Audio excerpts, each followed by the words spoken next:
के श्लोक नंबर 18 में गीता ज्ञानदाता इसलिए कहता है कि ये ज्ञानी आत्मा है तो उद्धार, पर ये मेरे वाली अनुतम यानी कति निकृष्ट घटिया साधना में ही लीन रहे। अब जो दास आज कंसेप्ट क्लियर करना चाहता था वो तो ईव स्टार्ट करूंगा। इससे पहले तो यह भूमिका बनी है उस कंसेप्ट तक पहुंचने की। अब देखिएगा श्रीमद् भगवत गीता अध्याय नंबर आपको दिखाते हैं 7 का श्लोक नंबर 18 और 19।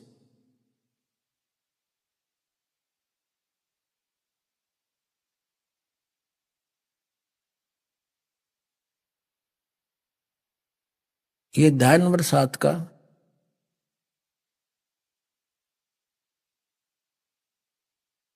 अध्याय नंबर 7 का हम श्लोक नंबर 18 लेंगे बस।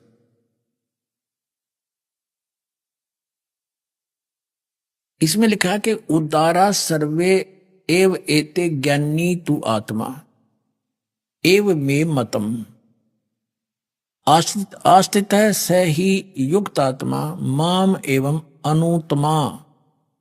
अनुत्तमाम गतिम। ये अनुत्तम शब्द है, इन्होंने अनुत्तमा का अर्थ कर दिया अति उत्तम। कर्म ठोकों ने, देख अज्ञानियों ने।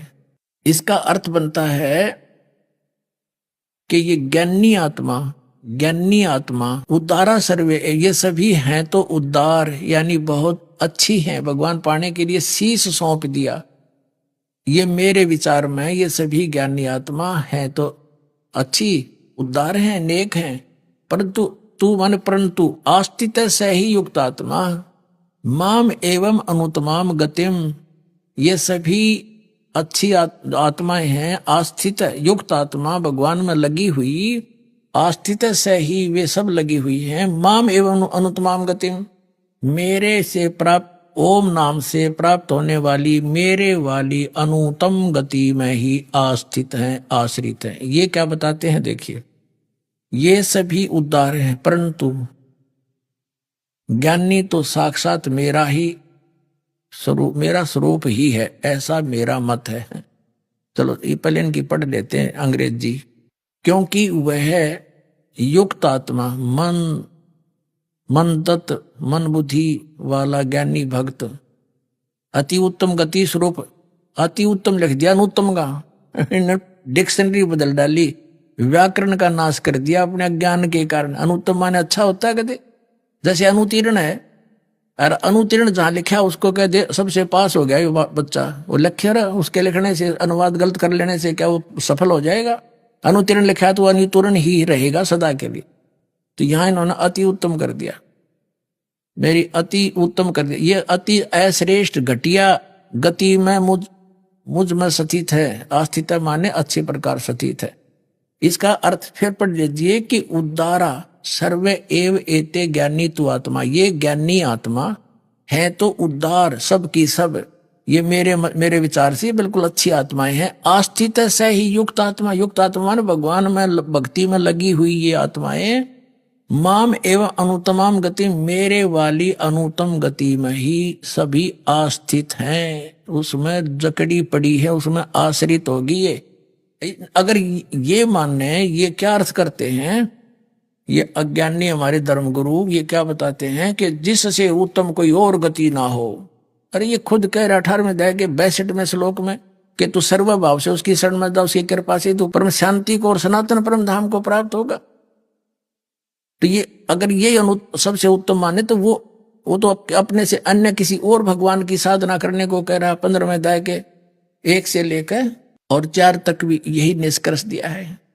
अब वो पॉइंट आएगा जहां से दास ने आज के ये वचन स्टार्ट किए थे। गीता जी अध्याय नंबर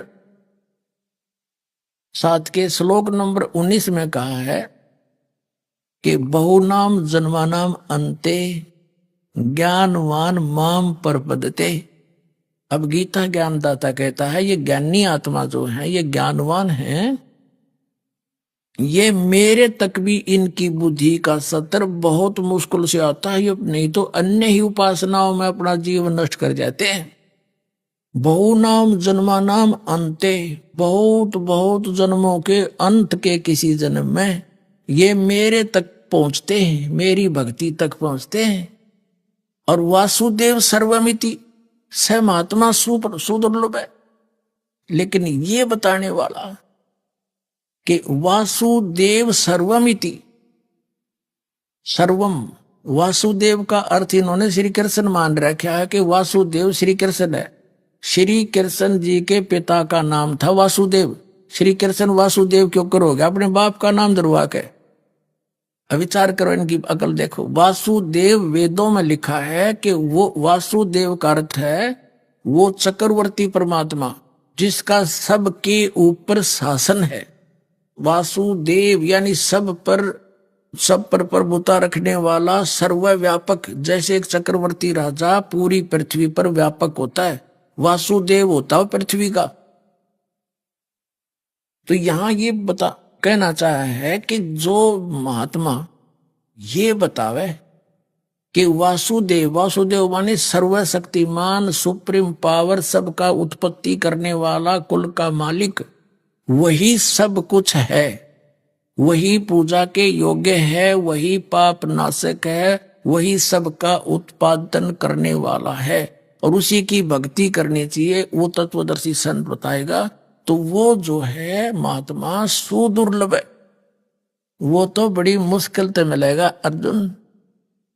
अब देखना, अब आओ अध्याय नंबर 7 का श्रीमद् भगवद गीता, अध्याय नंबर 18 हमने पढ़ लिया। अब 19 में कहा है कि बहुनाम जन्मानाम अंते ज्ञानवान, ये ज्ञानी जो हैं, ये ज्ञानी तो आत्मा, ये ज्ञानी आत्मा है तो उद्धार अच्छी है। तो कहते हैं ये मेरे वाली घटिया अवस्था साधना में रहेगी। इनके विषय में कहा कि बहुनाम जन्मानाम अंते ज्ञानवान माम प्रपद्यते, बहुत बहुत जन्मों के अंत के जन्म में ये ज्ञानी मेरी पूजा करते हैं, मुझे भजते हैं। वासुदेव है सर्वम इति, स महात्मा सुदुर्लभ है। ये बताने वाला कि वो वासुदेव ही सब कुछ है, वही पूजा के योग्य है, वही मोक्षदायक है, वो पाप नाशक है, वो सर्व का उत्पत्ति करने वाला है, वो है सर्वशक्तिमान, उसकी पूजा करने से लाभ होगा। तो ये बताने वाला स महात्मा सुदुर्लभ है। पुण्यात्माओं, ये सदग्रंथ अनमोल रत्न है। अरे ने पहली कक्षा के बालक भी कोई नहीं है, आचार्य शंकराचार्य मंडलेश्वर महर्षि को आगे न कख भी नहीं पता था। 5500 वर्ष हो गए इस पवित्र शास्त्रों ने लिपिबद्ध हुए, अरे हमें कख नहीं बता सके इसका आज तक। इस दास पर कृपा करी दाता ने, इस योग्य बना कि परमात्मा के अनमोल ज्ञान को समझकर उसके बच्चों तक यथार्थ ज्ञान समझा दूं, इनका कल्याण हो जाएगा। पुण्यात्माओं, अब पहले इनका देखते हैं अनुवाद, क्या कैसा डंगा किया इन्होंने। 7 में जाएगा 18वां श्लोक। बहुत जन्मों के अंत के जन्म में ज्ञानवान तत्व ज्ञान को प्राप्त हुए, सब कुछ वासुदेव ही है, सब कुछ वासुदेव ही है। इस प्रकार मुझ को भजते हैं, वह महात्मा अत्यंत दुर्लभ है। कर दिया न उल्टा डंगा। इन्होंने बताया कि तीनों गुणों की भक्ति करते हैं, जो उनको संज्ञा दे रखी है, समय आने पर बताऊंगा जब अच्छा लगे उसको। तो कहा ये व्यर्थ है। तीनों गुण कौन? रजगुण ब्रह्मा, सदगुण विष्णु, तम गुण शिव जी की।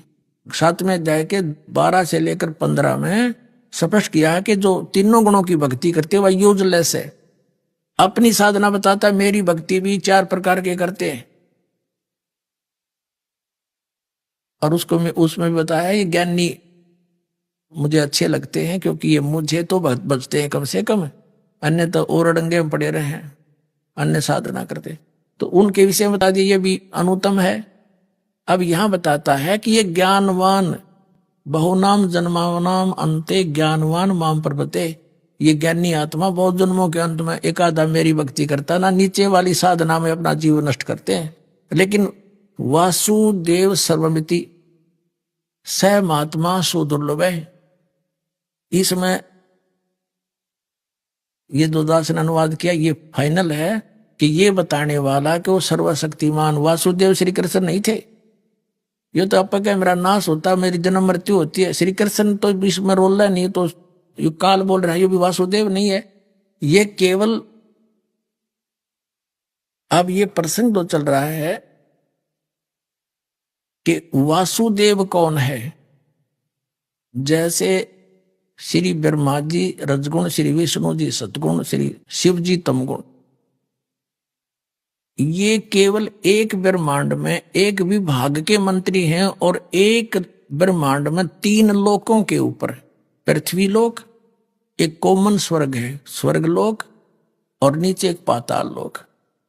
इन तीन लोकों पर ही इनका आधिपत्य है, बस ब्रह्मलोक पर भी इनका आधिपत्य नहीं है, इस एक ही ब्रह्मांड में। इसके बाद 21 ब्रह्मांड है इस काल भगवान के, इनके पिता ब्रह्म के। तो ये ब्रह्मा विष्णु महेश तो इतने ही व्यापक हैं, इतने ही स्वामी हैं, प्रभु हैं, तीन लोकों पर एक विभाग के मंत्री। और इनका पिता ये सर्वपुरुष यानी ब्रह्म, ये 21 ब्रह्मांड का ही मालिक है, इतना ही व्यापक है, सर्वव्यापक नहीं है, सबका मालिक नहीं है। और फिर है अक्षर पुरुष, ये 7 संघ ब्रह्मांड में व्यापक है, 7 संघ ब्रह्मांड का स्वामी है, ये ओवरऑल कंट्रोल वासुदेव नहीं है। तो वासुदेव कौन है? वो परम अक्षर ब्रह्म है, जिसने संसार रूपी वृक्ष की उत्पत्ति की है।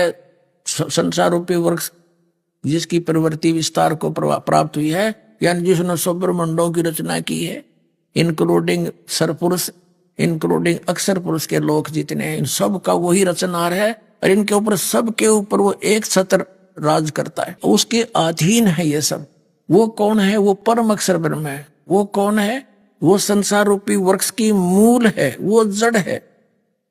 ये तीन पुरुष अब अध्यात्म मार्ग में ब्रह्मा विष्णु महेश नहीं, इनसे ऊपर तीन पुरुष है, सर पुरुष, अक्षर पुरुष, परम अक्षर पुरुष। तो परमात्मा ने अपनी वाणी में कहा कि अक्षर पुरुष एक पेड़ है, सर पुरुष वा की डार, और तीनों देवा शाखा है ये पात रूप संसार। श्रीमद् भगवद गीता अध्याय नंबर 15 के श्लोक नंबर 16 बताया कि 2 पुरुष है, सर पुरुष और अक्षर पुरुष। ये भी और इनके अंतर्गत जितने प्राणी हैं वो सब नाशवान है। 15वें अध्याय के फिर 17वें श्लोक में बताया है कि उत्तम पुरुष तो अन्य परमात्मा इति उदाहरते है। उत्तम पुरुष यानी श्रेष्ठ परमात्मा, श्रेष्ठ प्रभु तो इन दोनों से अलग है, सरपुरुष और अक्षर पुरुष से। और वही तीनों लोकों में प्रवेश करके सबका धारण पोषण करता है। वो अव्यय ईश्वर है, वो वास्तव में अविनाशी भगवान है, और यही परमात्मा कहा जाता है। अब जैसे 8वें अध्याय के प्रथम श्लोक में अर्जुन ने पूछा कि किम तत्ब्रह्म, जिसके विषय में आपने 7वें अध्याय के 29वें श्लोक में कहा है कि उस तत्ब्रह्म को जानकर फिर प्राणी किसी वस्तु की डिमांड नहीं करता, वो जरा और मरण से छूटने का ही प्रयत्न करता है। तो किम तत्ब्रह्म, तो गीता ज्ञानदाता ने 8वें अध्याय के 3रे श्लोक में कहा कि वो परम अक्षर ब्रह्म है। एक तो सरब्रह्म, सरपुरुष कहो, सरब्रह्म कहो, ये संसार रूपी वृक्ष की एक डार है। और फिर अक्षर पुरुष, अक्षर ब्रह्म कहो, ये तना है। और परम अक्षर ब्रह्म ये मूल है, जड़ है, यानी सबका पालन करता, सबका उत्पत्ति करता, वो परम अक्षर ब्रह्म है। गीता जी अध्याय नंबर 15 के श्लोक नंबर 17 में कहा कि उत्तम पुरुष तो अन्य है। वो पुरुषोत्तम तो कोई और है, पुरुषोत्तम इन दोनों से अन्य है, और वही परमात्मा कहा जाता है। और तीनों लोकों में प्रवेश करके सबका धारण पोषण करने वाला है, और वो है वास्तव में विनाशी, यानी सारे संसार को, यानी ये पूरे वृक्ष को जड़ से ही आहार प्राप्त होता है, वो उसका पालन करता है। तो हम सभी का, ब्रह्म का भी, पर ब्रह्म का भी, और ब्रह्मा विष्णु महेश का भी, यानी ये तो वृक्ष की टहनियां, शाखा है तीनों देवता, हम पात हैं। हम सबका धारण पोषण करने वाला कौन सिद्ध हुआ? वो सर्वशक्तिमान कबीर परमात्मा परम अक्षर ब्रह्म है। वो कबीर साहब है जो काशी में धानक रूप में प्रकट हुआ था। बोलो सतगुरुदेव की जय।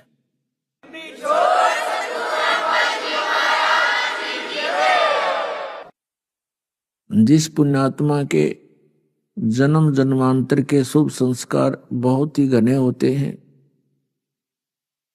वे प्राणी ही सतगुरु को प्राप्त होते हैं, उनको सत्संग प्राप्त होता है।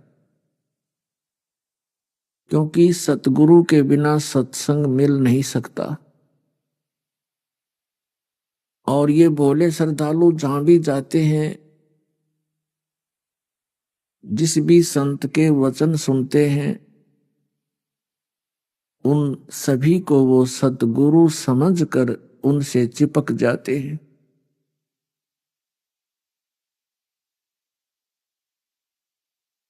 अब ये कारण क्या रहा कि हम प्रत्येक संत को, प्रत्येक महंत को हम एक सतगुरु मानते रहे। सतगुरु का अर्थ होता है जो सत्य ज्ञान प्रदान करावे, आध्यात्मिक सत्य ज्ञान।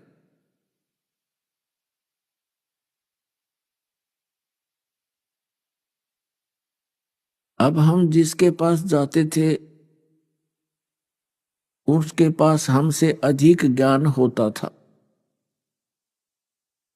और वो होता था अज्ञान। तो उस अज्ञान को हम ज्ञान समझकर उस अज्ञानी प्राणी को सतगुरु मानकर अपना जीवन नष्ट कर जाते थे। परमेश्वर कबीर जी ने आप जी के ऊपर एक विशेष कृपा की है कि परमात्मा ने आपको शिक्षित किया, आपको अक्षर ज्ञान करवाया।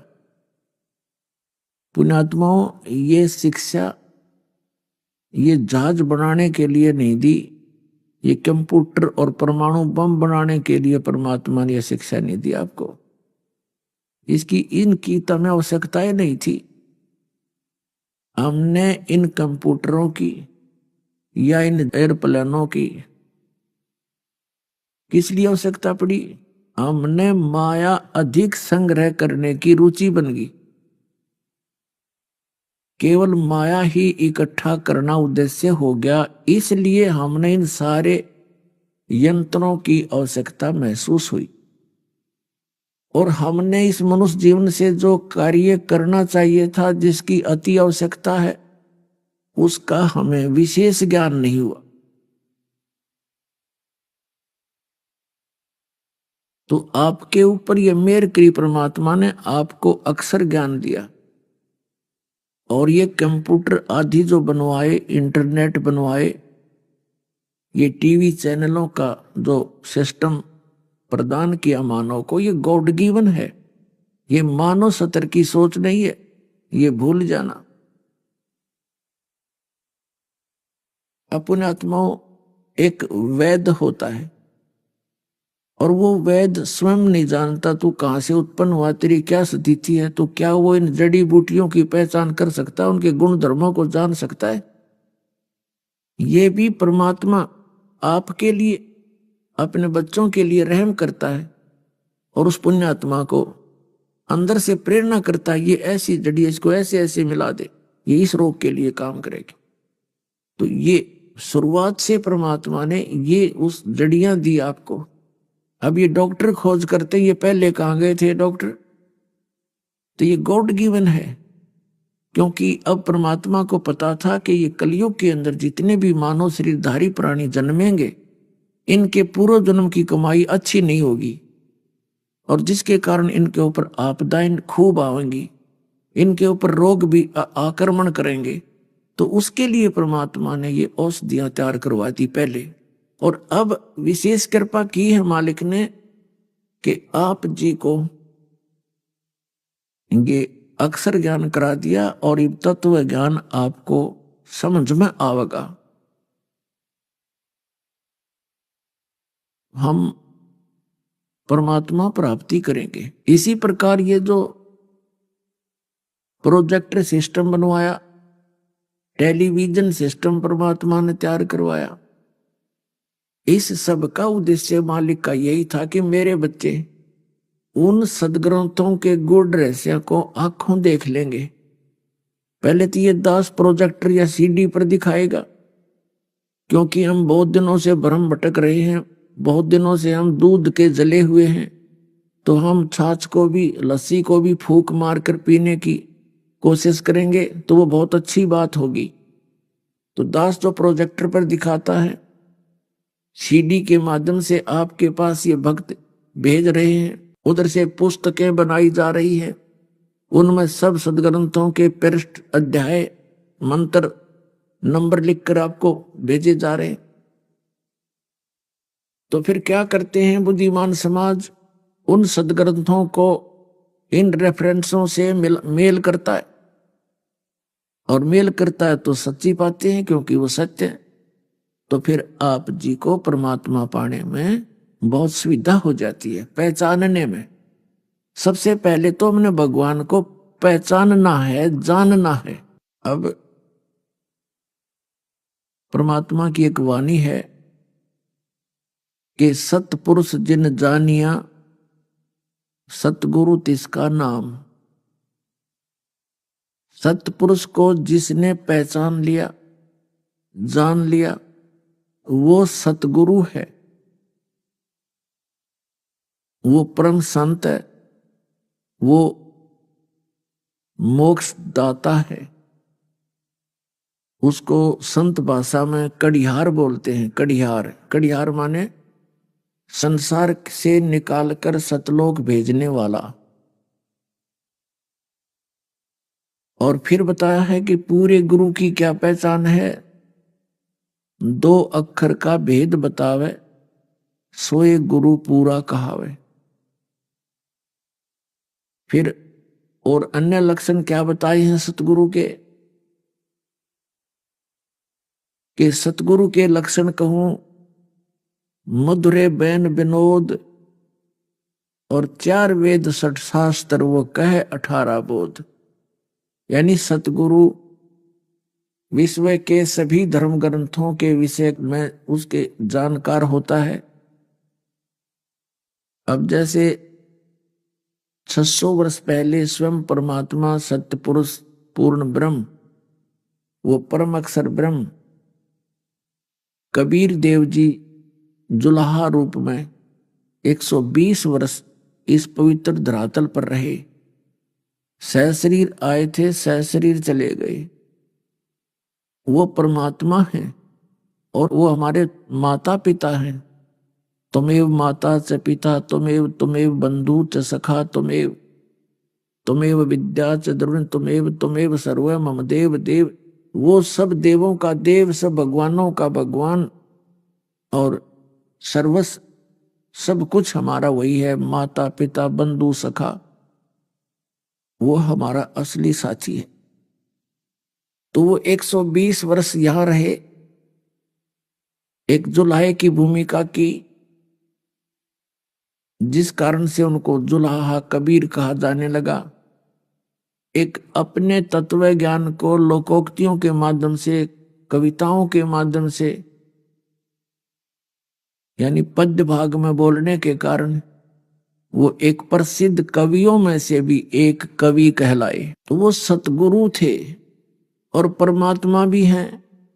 उस समय वो सतगुरु जगत गुरु का अभिनय कर रहे थे, रोल कर रहे थे, और वो स्वयं परमात्मा भी हैं।